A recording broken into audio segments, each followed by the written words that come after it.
I want to begin by thanking the board and Otis and the team at Ujamma for inviting me to spend this morning with you, and just acknowledge that I've reached that point in life where I have to take my glasses off to see, and that even when I take them off, I still can't see.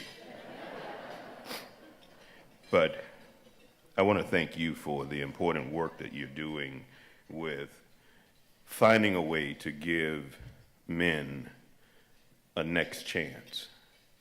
And I say a next chance because sometimes we become comfortable with the notion that you can get a second chance.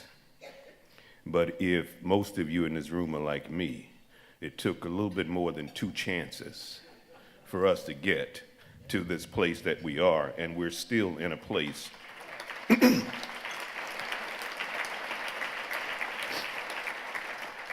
and we're still in a place of becoming, because we haven't become yet what we will become.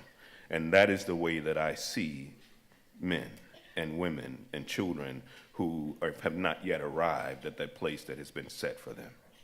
And as I was preparing for this morning, I was reminded that the namesake for the community of St. Paul wrote in his letter to the Romans about changing lives. And the Apostle Paul wrote, "And be not conformed to this world, but be ye transformed by the renewing of your mind, that you may prove what is that good and acceptable and perfect will of God." And so as I start this conversation this morning, I am reminded that for incarcerated men and women and just people who have fallen on hard times, who haven't achieved all of the glory that their lives still holds, for them, they face almost every barrier that is possible to disrupt them and to disrupt their pathway. And when I talk about incarcerated people, I'm not just talking about those who have been held inside of walls and behind bars, but I'm also talking about people who have been incarcerated by the life-stealing of hopelessness. Because being found in a place of hopelessness can have you more bound up than any set of walls or set of bars can ever make you. And until we restore hope in people's lives, we have not yet set them free. And so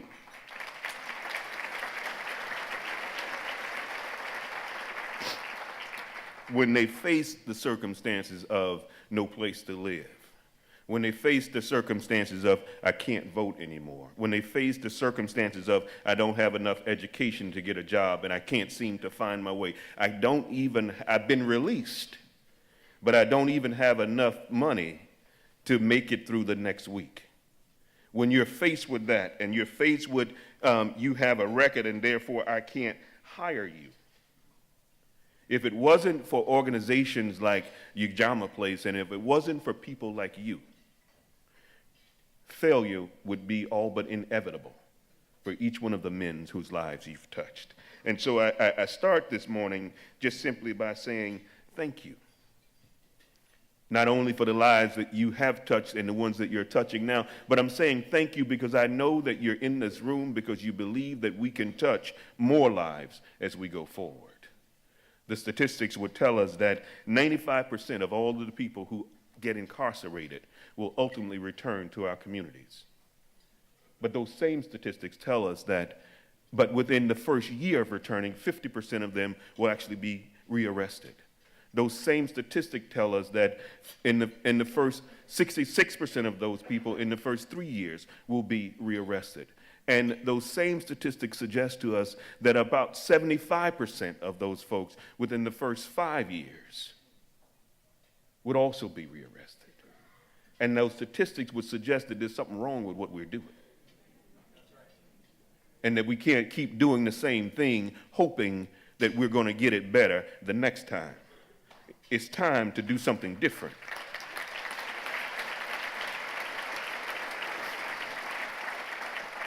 And yet, before we decide that we're at least 25% successful, I don't want to suggest to you that the 25% that don't get rearrested succeeded. Because many of them are dead. Because the community that they were taken away from didn't change for the better while they were gone. And they're not prepared after they've been away to come back and be a part of making it better. And so for me, I thank Ujamma Place because you're on a pathway that says that if we don't turn around, I think about what they said about Noah after the flood. If something doesn't happen to the hearts of men, the same thing is going to happen again. And it's time for us to make a decision. Now, I took my watch off because I was told that you don't have all morning. Get to where you're going and sit down. And so I'm going to try to be brief this morning. I told the timekeeper who's going to be waving those flags in the back, I don't have my glasses on so I can't see you. But what I want to say to you this morning can be summed up in 3 words: purpose, perspective, and possibility. These are the 3 components of the transformation process that are required to work together if we are going to succeed, not in us transforming somebody's life, but in us helping them to transform their own lives. And let's first talk about purpose. As donors and in this room, as supporters in this room, as staff members in this room, it's clear that your purpose is to be a conduit, to be a vessel through which resources and opportunities can be passed on to those whose lives need to be changed. But essential to being able to live a transformed life is to have a renewed sense of purpose about who you are and about why you are who you are. A sense of purpose provides a life pathway to follow, and purpose drives us and sustains us as we have a quest to find meaning in our life. How many of you know what it feels like to wake up and wonder, why am I even here? What worth do I have? Can I even do anything for my children? Can I even do anything for myself? And I would say to you that in the transformation process, there are 3 aspects of purpose that we need to focus on and that we need to get a handle on. How do we make this happen? And that first aspect is restoration. We need to find a way to restore that which has been taken away, to restore that which has been lost, and to restore that which has been forfeited by a person's own actions. Because when we run afoul of the law, we should not blame someone else for what we did, regardless of what our lives were like. Because not everybody who lived the same life that I lived did the same things that I did. So there is a circumstance and an element of choice and decision making. But in restoration, we can help restore the capacity to make the right decisions. And the second element of purpose is reclamation, or reclaiming that which has been taken away, reclaiming your right place, reclaiming that which is your birthright. And the third aspect of purpose is repatriation. Now, most of us think about repatriation as bringing one back to their country, or bringing money that, like me, you guys, I'm sure, having those offshore bank accounts that you want to repatriate to this country. But repatriation is about helping the person return home.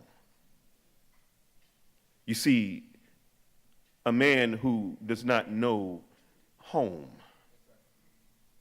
is incapable of being at home. And even those of us who have the capacity to take vacations, and so you're away from home by choice, there comes a point in time, regardless of how much beach and sunlight and ocean you have around you, something inside of you says, I need to go home. And when you have no home, it's hard to know who you are. And so as we are looking at restoration, we need to help to restore each of these men to their family, restore them to their community, and restore them to that place where they know that they are in full control of their own destiny.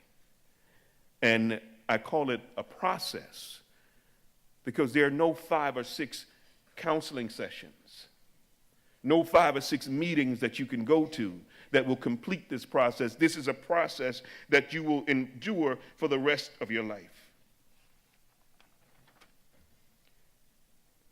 And we need to get to a place where every man that we are seeking to restore, every man that we're seeking to help transform, can say with conviction and can say without any doubt, I am reclaiming myself. I am reclaiming my children. I am reclaiming my family, and I am reclaiming my purpose. I am finding my way back home. I am reclaiming my right to life. I'm reclaiming my right to happiness, and I'm reclaiming my right to the pursuit of happiness. And we can play a significant role in helping them to do that. But the thing I want us to understand as we walk away from this morning is that when you help men, you have an immeasurable impact on the future of their children, the future of their families, and the future of their communities. And there is no such thing as a throwaway life. The Sentencing Project suggests that there are 10 million children in this country, most of them under the age of 10, who have experienced the incarceration of a parent. And so when you change his life, you are in the same process changing their lives. The second component of transformation is that of perspective. You see, for the formerly incarcerated, this means changing the perspective that he has of himself. It means helping him to believe in himself and helping him to see himself in this world as he would like to be. And it means helping him to see himself as a man of value, helping him to see himself as a man with skills, helping him to see himself as a man with talents, helping him to see himself as someone who has something to contribute. And as a Ujamma donor or a Ujamma team member, you have an opportunity to help him change that perspective. And changing, we also need to change our perspectives. You see, changing our perspective requires us to think about what we see when we look at one of these men. You see, what we see with our eyes is one thing, but what we see with our minds when we look at someone through our eyes is a different thing. Because the eyes cannot ascribe meaning to what we see. It is what's in the mind, the preconceived notions that are already invested in the mind, the preconceived notions that are already embedded in the heart that gives meaning, that ascribes meaning to what we see with our eyes. And I have been saying for some time that what you see when you look at me has more to do with who you think I am, has more to do with what you think I'm capable of, and has more to do with what you're willing to do to help me than anything I could ever do or say. What you see when you look at me. If this same William Bell had walked in here with his Jordans with shoelaces untied.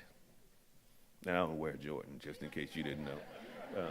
Nothing against Jordan, nothing against Nike. I just don't wear them.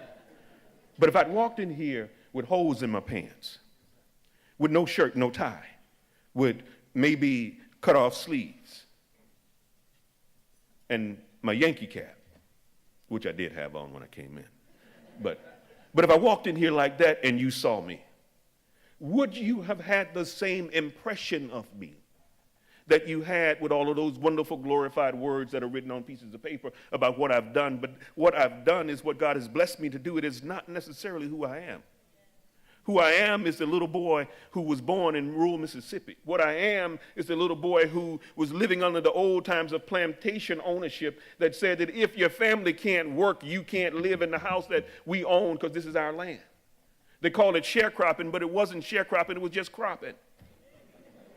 Because we didn't get any of the money. And what I am is a little boy who was made homeless under that institution before I was 1 year old because all of my older siblings had moved away. And the folks told my mama that she had to take her 5 children, me being the baby, and get off their land and get out of their house. What you see when you look at me requires us to change our perspective. But in order for the men that we're working with to create a space where they can change their perspective is that the man himself needs to be able to remove those images of himself that he has been fed about himself and taught to believe about himself all of his life. And for us to be helpful in that process, we need to be able to remove from ourselves those images that say to us, he can only be this much. He can only achieve that much. We need to understand that the next chance that we are offering here to these men is no less than the next chance that we would offer to one of our children. Because if something is not good enough for our own children, then it is not good enough for anybody else's child. And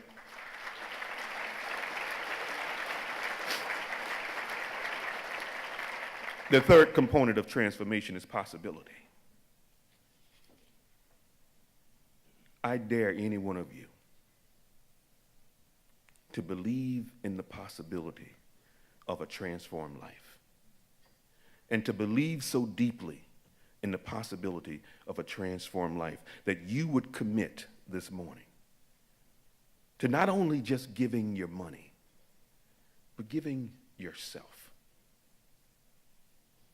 Giving of yourself to engage in helping to transform one life. Because the return on that investment cannot be measured in what you've given to the least of these, my brother. But I dare you to rise up this morning and say, I'm going to give like I've never given before because my future depends on it. And the reality is, all of our futures depend on each one of us. The sign is up. My watch goes back on. But what I want to just say to you is that this type of transformation is the hope that we should have for every woman and every child and every man. She said that he couldn't see the sign, but I can play a tune. He can hear that. But this is the hope for every Ujamma man, that we live because you live. We succeed because you succeed. We are who we are because you are who you are. Thank you for inviting me this morning. May God bless you all.